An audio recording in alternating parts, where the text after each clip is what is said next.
Somehow the Jets did it again. I mean, only the Jets can continue to top themselves in ways that I wouldn't even think possible. Hello and welcome to another episode of the Sal Licata Show, available on YouTube, Apple, Spotify, wherever you get your podcasts. You know, I've been talking about this over the last course of the week. Since I first saw the news that it might be possible for the Jets to go after Geno Smith, which I could not believe. I was incredulous that that was the case, that I was actually reading with my own eyes in 2026 that the New York Jets wanted Geno Smith in their quarterback room. Like, I couldn't believe it. And I didn't think it was going to be a reality. I was like, all right, they're just like showing some interest in all the quarterbacks that are out there.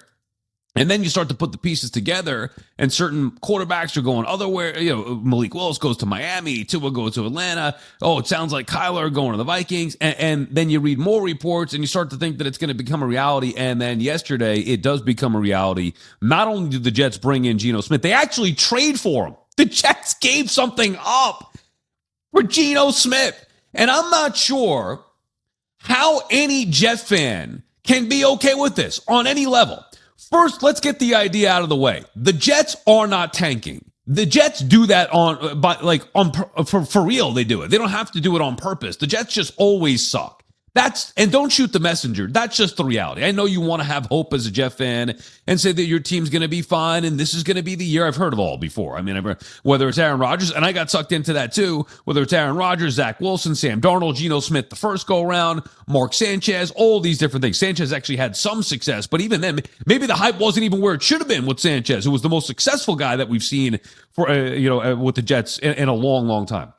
Anyway, it's delusion at the highest level. The Jets have a fun combination of the worst run organization in sports with the most delusional fan base in sports. And I guess the two go hand in hand, because when your organization that you root for is so damn bad and so foolish every step of the way, you have nothing but to be delusional, because if you deal in reality, you're going to be depressed. So the Jets go out there and get Geno Smith. And this is the guy that they want. I mean, I saw reports of this Connor Hughes last night on SNY saying the Jets got the guy they wanted. Like, confidently saying into the camera as if it's a good thing.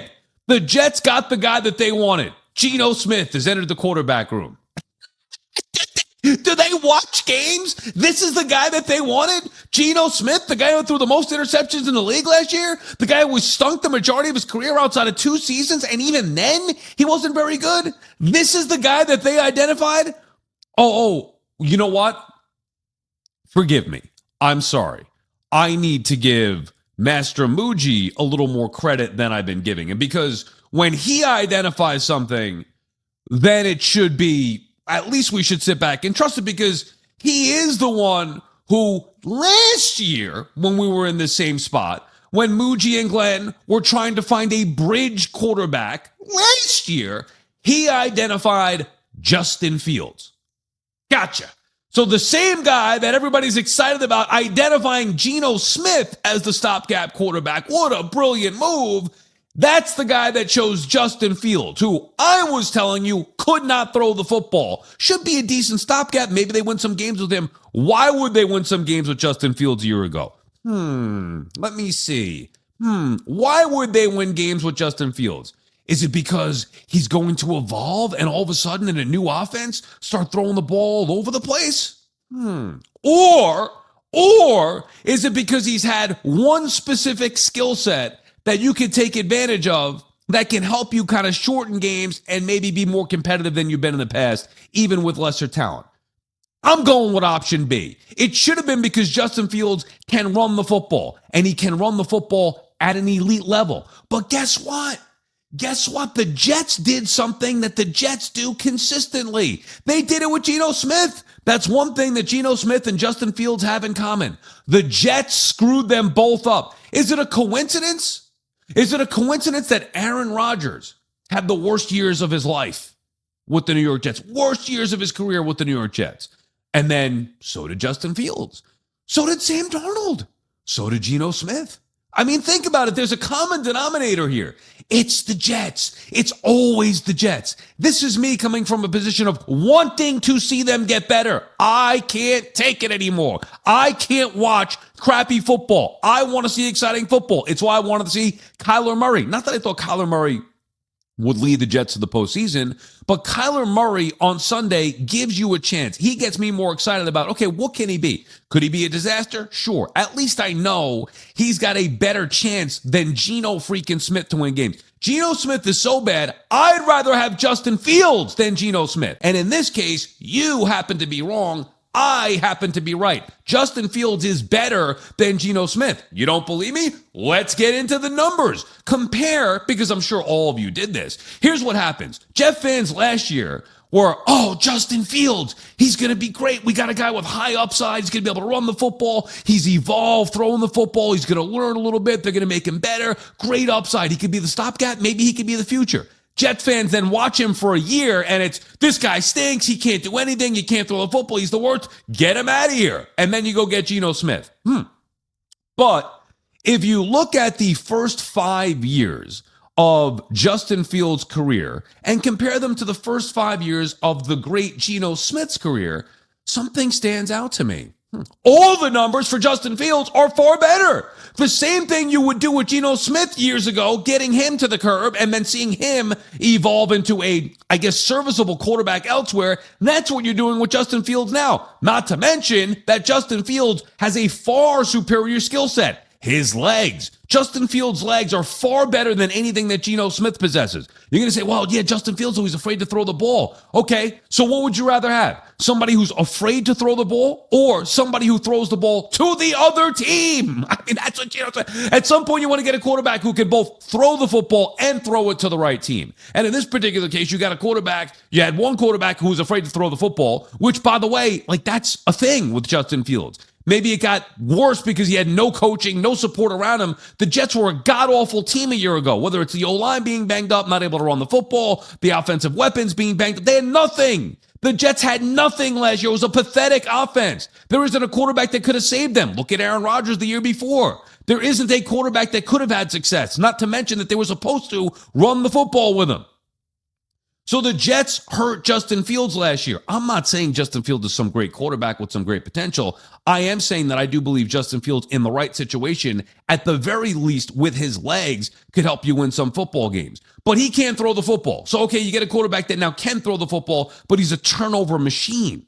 Interceptions, taking sacks. It shows me that Geno Smith is not properly reading the defense, even with some of the success that he's had with the 2 years that he had success with Seattle. Look at what was around him. You think the Jets have that? They don't. They're awful. The New York Jets are an awful football team, and they're an awfully run football team. Now, prior to the Geno Smith acquisition, and really it's strike two, because they had Justin Fields, like I said. Justin Fields was supposed to do this. If Justin Fields was what Muji and Glenn thought they were, I didn't ask for Justin Fields.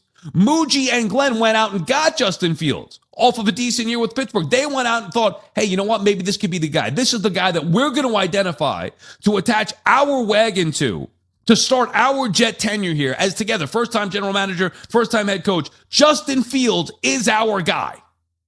And how'd that go? So bad that now you have to go do the same thing with Geno Smith. It's a disaster waiting to happen. So Geno Smith had a couple of successful years, and that was with a much better circumstance. Coming back to New York on top of it, like we were down this road with Geno before. I wouldn't even take Sam Darnold back for that reason. You've seen some of these guys fail in New York. You would never go back to the well with a failed quarterback, especially when it's not that good. Sam Darnold won a Super Bowl, and I'd be like, I don't know, you're bringing him back to New York? I don't know if that's going to be the right thing. Geno Smith will never come close. He had his chance post-Seattle. Did he really turn around his career and become a better quarterback, or was it circumstance with Geno Smith? He's terrible. That's the bottom line. And that's the guy as of now. I mean, I'm hoping that this whole entire thing is dated and that in a couple of days, the Jets go get Kyler Murray or figure out a way to get a real quarterback in here. Not that they need the future now, because they don't. They don't need the future now, but somebody better than Geno Smith. For all the reasons that I mentioned, the history here, the fact that he's a turnover machine, taking sacks left and right. he's not the answer. It's going to be the same thing to Justin Fields, maybe a little bit different in that instead of Fields holding on to the ball way too much, Geno will throw the ball to the other team way too much, but ultimately it's going to be the same result. And spare me the idea of tanking, or as Badabooms coined the phrase, march for arch. Spare me that idea, because I know that that's hope and delusion. Manning is not coming here. We don't even know if the Jets are going to have the number one pick. We don't know if the Jets are going to have what it takes or want to trade up to get Arch. We don't even know how good Arch is going to be, even if he did want to come here. It's the same pattern of failures before. This guy's going to be the savior. Suck for Sam. Okay, no, let's tank for Trevor. Oh, okay, end up with Zach Wilson. Like, it's all the same recipe for disaster. Oh, no, next year's quarterback draft is much better. Great. Okay, great. What are you doing to build the team so then whatever quarterback you do bring in here next year is actually good, is actually put in a spot to where he can succeed? A friend of mine, we're in a group chat. I'm in a group chat with two of my best friends who happen to both be Jets fans, Wills and Wink. And we were texting yesterday about this. And Wills had a great line. I'll give him credit for it. When you hire JV people, you get JV results. And sadly, that's what the Jets keep doing. Now, maybe that's because they have a JV owner, and the JV owner continues to hire JV people. And then those JV people produce JV results. Robert Saleh bringing in LaFleur, for not knocking LaFleur or even really Saleh, but Saleh was overmatched as a head coach. We'll see how he does with Tennessee. I don't think he's going to be very good. I think he was god-awful as a head coach. So shocking to me that he got a second chance so soon. Anyway, LaFleur, he's now a head coach, but you bring in a rookie head coach, a rookie offensive coordinator, and a rookie quarterback. Like, what do you think is going to happen with an owner who's meddling, to say the very least? So why would I think that that's going to change? Whereas you see with the Giants, who were hiring, maybe making JV hires prior, and they were getting JV results. Well, now they hire a real head coach, and you can feel the difference already. I've been begging the Jets to hire a real head coach since Parcells. How many years has it been? Why? Why have we been begging the Jets to hire a real head coach since Bill Parcells? Because we saw the results work way back then, and we know that that's what it needs. That's what the Jets need now. Whether it was clamoring for, I wanted Pete Carroll with Aaron Rodgers last year, trying to build a foundation. I know Pete Carroll was a disaster. I don't know how it would have worked out here, but I wanted, and by the way, it would have been different. Instead of Pete Carroll in Vegas with what they had to work with and Geno Smith, they could have had that with Aaron Rodgers here. I think it would have been better than it went in Vegas. But either way, I wanted a veteran head coach. I've been begging for Gruden, been begging for Jim Harbaugh years ago. And the worst part of all of this with the Jets is that, let's say they wanted Malik Willis, and we'll find out about the reports. Like, the sad part is the Jets were really left with no choice but Geno Smith, and so much so that they had to trade for him, because maybe if he hit the open market, he would have chosen to go somewhere else because nobody wants the Jets. Aaron Rodgers was the only one. That's it, which is why we loved him so much. And that was just bad luck getting hurt that first year. But even if the Jets wanted Malik Willis, he wasn't going to come here. Even if the Jets do have the number one pick next year, Arch is not going to come here. Even if the Jets did have the second pick in the draft, which they do, Dante Moore, he doesn't want to come here. That's the worst part of it. The Jets can't even get the guys that are capable, whether it's a head coach, whether it's a coordinator. I mean, look what went on with the defensive coordinator stuff. I hate to reiterate it. I hate to keep bringing it up, but I think this was one that could have been avoided by the Jets. Like, pounding on the Jets is the easiest thing to do in sports, and I genuinely feel bad for Jets fans. And like I'm part of that. I hate watching a crappy team every Sunday that plays meaningless football games. I don't want to do it again going into this year. And I'm certainly not doing it with an eye on next year. Oh, no, next year they're going to get the quarterback, and then this and that. Aaron Glenn's probably not even going to be here next year because things are going to be so bad, and the way that he was overmatched this year. I really do feel bad for Jets fans because they've been through hell for so long and continue to fight it with passion. This one could have been avoided. You didn't have to get Geno Smith. You could have gotten anybody else, whether it's Kirk Cousins, whether it's bringing in Derek Carr. And again, maybe they do, but they're talking about Geno Smith and Carson Wentz. Those are the guys that they wanted. I would have made much more of a push for Kyler Murray, even Tua. But here we are again in 2026, and the Jets are going to go with Geno Smith over Justin Fields, who I think is better. And just to give you some of those numbers, just to compare the first 5 years, because that is relevant here. And this has nothing to do with the stats with his legs. We know what Justin Fields could do running the football. Justin Fields came into the league at age 22. Geno Smith came in the league at age 23.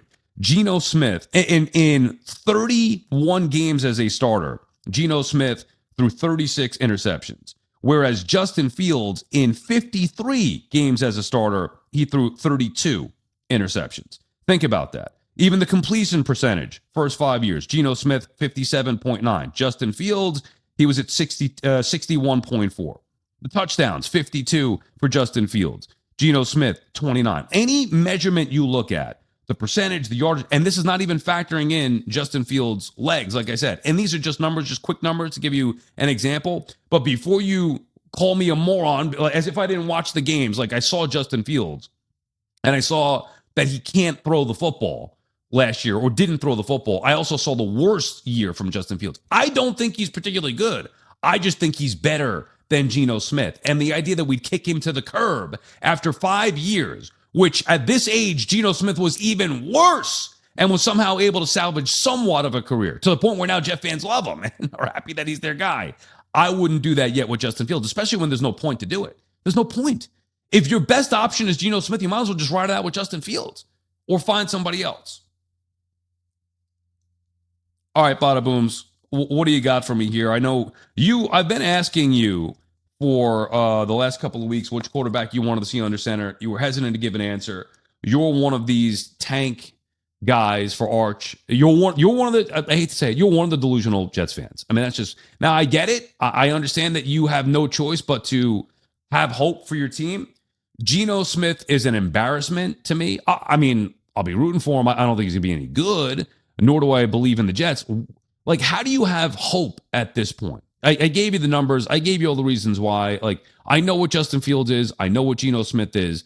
How do you, as a Jet fan, get excited about the idea of watching football games this upcoming season? To answer the $1 million question there, Sal, you have to make your own hope. You have to create your own hope, and you have to give yourself a reason to care. Because when you've been through what I've been through as a Jet fan, you can't count anything misery-wise out. Anything is possible. Anything can happen, like KG once said, just not in the positive way, Sal. Well, what about, okay, great. I understand having hope and being delusional to a certain extent as fans. I mean, we're all irrational. That's what we are, fans. We're fanatics, okay.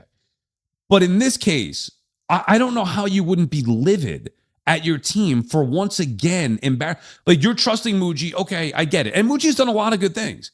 He, however, has Master Muji. Yeah, he has. Let's get that on a shirt. He has. Somebody might. He has struck out twice as far as the quarterbacks go with Fields, and then so bad decision with Fields that he feels he's in a spot where he needs to go get Geno Smith. Well, can you strike out on bridge quarterbacks? Yes, or is that spring training? Or is that the World Baseball Classic, as you call it? It's an exhibition. So the plan is going to be, well, I think you can strike out on bridge quarterbacks because they did already last year with Justin Fields. There's no way you or anybody else thought Fields was going to be as bad as he was a year ago. And I'm going to blame the Jets for that, not Justin Fields. That, again, I'm not firing him over a bridge quarterback.